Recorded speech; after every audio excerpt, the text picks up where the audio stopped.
Semyon Mogilevich, 75 ans, alias le parrain des parrains, est considéré comme l'un des hommes les plus dangereux du monde, le chef de la plupart des mafias russes.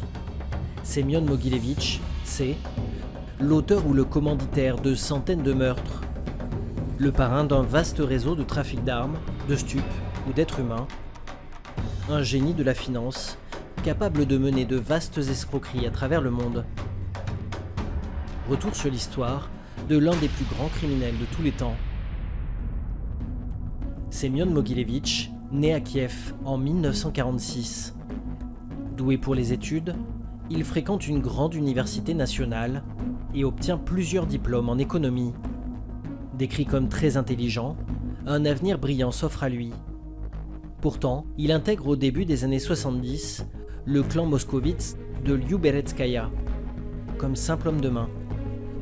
Premier gros coup, l'escroquerie de nombreux juifs qui souhaitent émigrer en Israël. Il promet de revendre leurs diamants avant de disparaître avec l'argent qu'il réinvestit dans ses activités criminelles.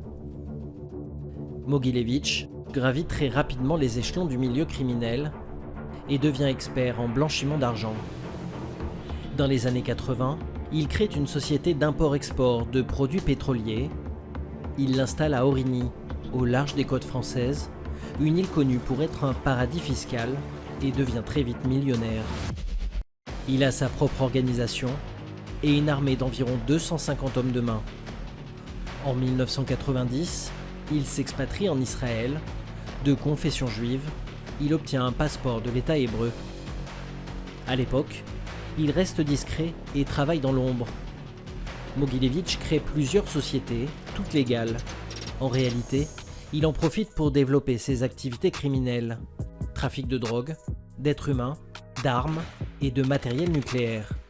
Son organisation devient de plus en plus puissante. Mogilevich contrôle l'aéroport de Moscou, ce qui lui permet de passer toutes sortes de produits sans être inquiété. En tant qu'expert en blanchiment d'argent, il gagne des millions de dollars grâce à des transactions financières qui passent par Londres. À cette époque, en 1994, il possède une usine d'armes à Budapest spécialisée dans les canons anti-aériens. La même année, il rachète une des plus importantes banques russes grâce à des accords secrets avec le directeur. Désormais, plus rien n'arrête Mogilevich. Il a accès au système financier mondial. Pour blanchir ses revenus, il se diversifie et rachète de nombreuses entreprises. Textile en Israël, équipe de basket en Russie, restaurant japonais à Prague